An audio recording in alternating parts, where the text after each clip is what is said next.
Most people don't understand how credit limits work. They either have $1, $2, $3, $4, $5,000 in credit limits max, and when they want to go apply for more credit, the banks deny them because they either don't spend enough money or make enough money.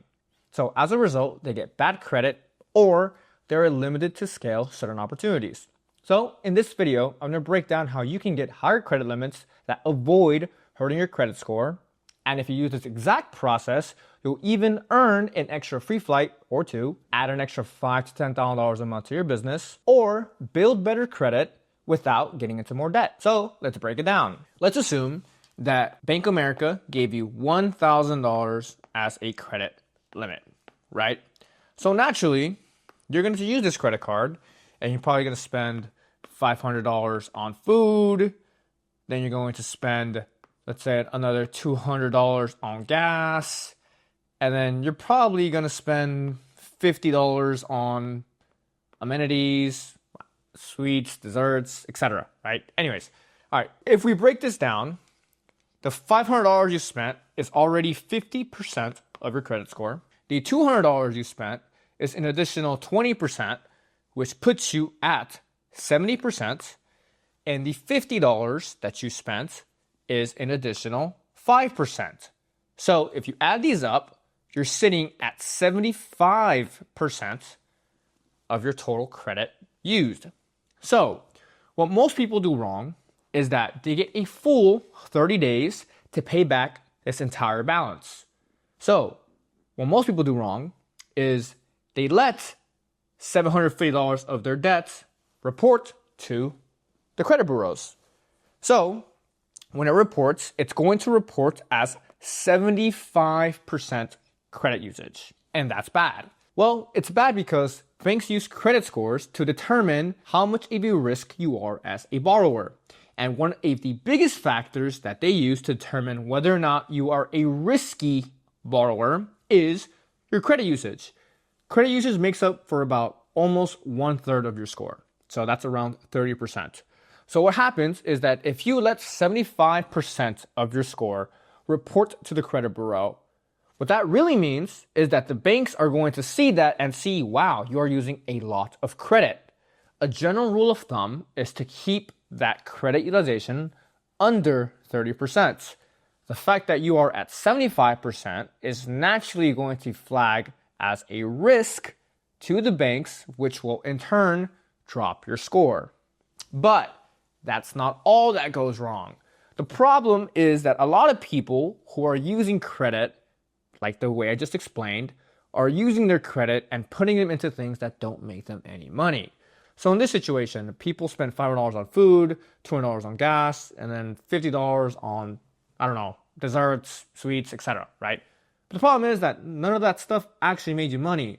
So not only is it already hurting your score because you didn't pay that back in time, you're actually letting this report month after month or making very little payments to your $750, which every single month banks will see. If you're at $750, if you're at $700, you're at $650, that it's not really moving the needle. So because people have incorrectly misused their money, they don't have a way to pay it back. So this is exactly why credit gets a bad rep. Credit gets a bad rep because most people are using all this money, they're spending $750, putting it into things that make them $0, and then don't have a way to get this to pay back this, which in turn, they go negative, right? So the trick here is you need to be able to use your credit, your $1,000 here specifically, into things that are either going to allow you to pay back the debt, so you're not in debt, or come out with a profit. If you are spending $750, I would expect to make at least $750 back or a profit of $800 to $900 to $1,000 so that I can continuously rinse and repeat the cycle, right? Because imagine a world where you can spend $100, right? Get back $120, right? This is a profit margin of $20, right? Repeat it again, right? For another $120, right? And then you would make an additional $40, right? So you can rinse and repeat the cycle. In the ideal world, this is exactly what everybody wants to do. But in the realistic world, this is what 99% of people do wrong. They fumble this simple formula because they choose to put these into things that instead of making $120, they make $0. But they continuously keep this cycle going so that their debt consistently racks up with spend, which overall leads them to a $700 tab that they cannot pay. And they want to sit there and they want to blame credit and they want to blame the world, when in reality, it's not their fault, it is yours, right? And we're not going to do that. So the problem is that by doing so, everybody always hits a plateau. Everybody stays stuck with credit limits that are extremely low, putting their credit into things that don't make them any money. But instead, what if you took this exact same formula, whether or not you put it into things that make any money or you put it into things that don't make any money, but what if you use this exact same formula? So instead of you having a $1,000 credit limit where you spent, right, $750, which is 75% of your score, right? This is 75%. What if you extended your $1,000 in credit into $5,000, but you still spent the same $750? Well, what this means is instead of your credit usage being 75%, it will now be 15%. So when this gets reported to the banks, now the banks will see that you are not using as much credit as you are compared to your total credit available, which will in turn tell the banks that, you are responsible with how you manage your money, right? So because the banks can now see that you're spending 15% of your total credit, it now looks like less of a risk to you as a borrower when you're spending the exact same amount, which is the same $750. So the trick here is being able to spend the same amount of money with the same credit card, but having higher limits so that the banks report less money, which hurts your score. So to break this cycle, you need to understand how the banks work. So the trick here is knowing that additional credit can actually help boost your score. So how do you actually get more credit? Well, to get more credit and to get higher credit limit increases, you have to know how the banks work. So it's important to understand that most banks don't have a manual person approving your request for credit line increases. In fact, most of them are even automatic. And how they work is they use an automatic process. The same way where they have an algorithm to determine where your credit score is, which is the 5 factors of your credit, which you can find on the video on my YouTube channel. They also have an algorithm that determines whether or not you are qualified or eligible for a credit limit increase. So I'm going to break this down. Each bank has a very similar process, but to use this efficiently, you're going to have to kind of full send it. So to trigger automatic credit line increases, you're going to use this exact process. So just like in the previous example, let's assume that you have a $1,000 credit line increase, right? The trick here is that to trick the algorithm into thinking that you are eligible for a credit line increase is you want to be able to spend anywhere between 80 to 100% of your credit line, right? So in this case, we're talking about $800 to $1,000. You want to max out your credit card. What this is going to do, and this is going to tell the bank that yes, at the time being, you are a high risk, right? You want to be here, right? So 80 to 90%, 80 to 100%, sorry. The trick here is that you want to tell the bank in that specific moment that you are a, number one, a high spender, but you are a potential risk, right? The problem with this model that a lot of people do wrong, like I mentioned earlier, is that they let this $8,000 to $10,000 report to their credit because they don't pay their debt within 30 days. The trick here is that if you rack up and you use 80 to 100% of your credit score, you want to make sure that you pay this entire thing back in less than 30 days. So how the algorithm will work is, let's say from, January, right? January 1st to January 15, to January 30, right? All right, we're separating by every 2 weeks. So in the first of the month is when you first open your credit card. That is the first date of your billing cycle. From January 1st to January 15th, let's say you have $1,000 credit limit. You spent, let's say, $800, right? This is still before January 30th. Again, you have a full 30 days to make your payments in full before it reports to the credit bureau. So let's assume that you spent $800. By January 15th, in order to make this work, you need to pay back those $800 in full, right? So that way your balance now shows up as $0. So now you still have the $1,000 remaining to spend. So what you're going to do again is you're going to go and you're going to spend an additional $800 from January 15th to January 30th. And then in this timeline, you're going to want to again pay back those $800 so that you are left with a $0 balance heading over into February 1st. What you want to do, you want to basically max out your credit cards 2 times in 1 month and pay it back before the month ends. So what this is going to do is this is going to consistently tell the bank, oh, you are using a lot of credit, you might need more. You were a risk, but it seems like you need more credit, right? But again, as I mentioned earlier, a lot of people can't do this. Why? Because they're putting their credit into things that don't make money. As I explained earlier, it's a very simple formula. If they are spending $100 from January 1 to January 5, and they're putting those $100 to things that don't make any money, you're just left with a $100 debt. And if you do it again from 100 to 300, 100 to 500, it's going to be the same thing. The snowball effect just gets bigger and bigger and bigger. So those are your problems. That's not what you want to do. What you want to do is you want to take this $100, make sure that you get these $100 back, or you can at least make it to $110.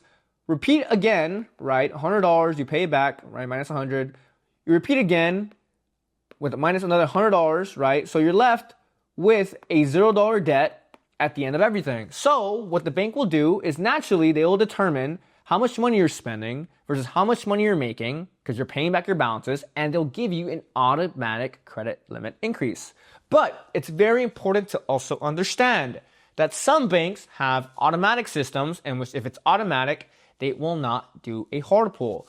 What most people are afraid of is if they go and apply for a credit limit increase, you can actually call in or apply directly on your portal, they're going to get hit with a hard inquiry.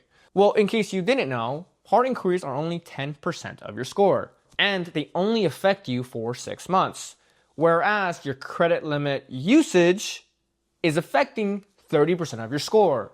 If you think about it mathematically, credit usage affects 30% of your score, and hard inquiries affect 10% of your score, but they fall off within 6 months. If you think about it, credit usage holds more weight than hard inquiries. If credit usage is 30%, it weighs a lot more than 10%. So if you think about it mathematically, you should always prioritize credit usage because it has a bigger effect on your score. So the trick here is you always want to apply for credit limit increases. But the problem is that most people don't want to apply for them because they believe that when you get them, a hard inquiry gets reported. So to prevent a hard inquiry from reporting, you can get it automatically through the method I just explained, or you can call in and ask for a credit limit increase, but before you get the hard limit increased, if you are so worried about the hard inquiry, you can call and ask if it's going to be a hard pull or a soft pull. If it's a hard pull, they're going to report it to your credit, but it's not going to affect you, and lenders don't really take that too serious when they look at your score, so it won't really affect you in terms of getting additional credit line approvals. Or if they tell you if it's a soft pull, it won't report to your credit at all.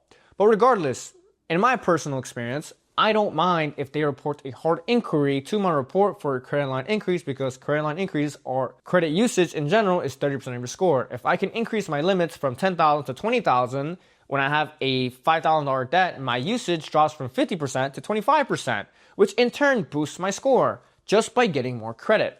Whereas if I am worried about the 10% being reported on my credit score is only going to be affected 10%. So if I'm at a 700 credit score, my credit score might only drop to a 695, maybe a 690. Whereas if I let a 50% utilization report, my 700 credit score might drop to a 640 or a 660. Whereas if I'm at a 700 and 25% of credit is reported, my score might even go up to 710, 715. So 100% I am choosing to improve my credit usage metric every single day of the week. And I understand that most people can't run this specific formula because they don't have a place to put their money that's going to generate a return on their money. I understand that most people don't have a way to be able to liquidate credit, pay back their balances without accruing debt. So I made something that actually helps with that.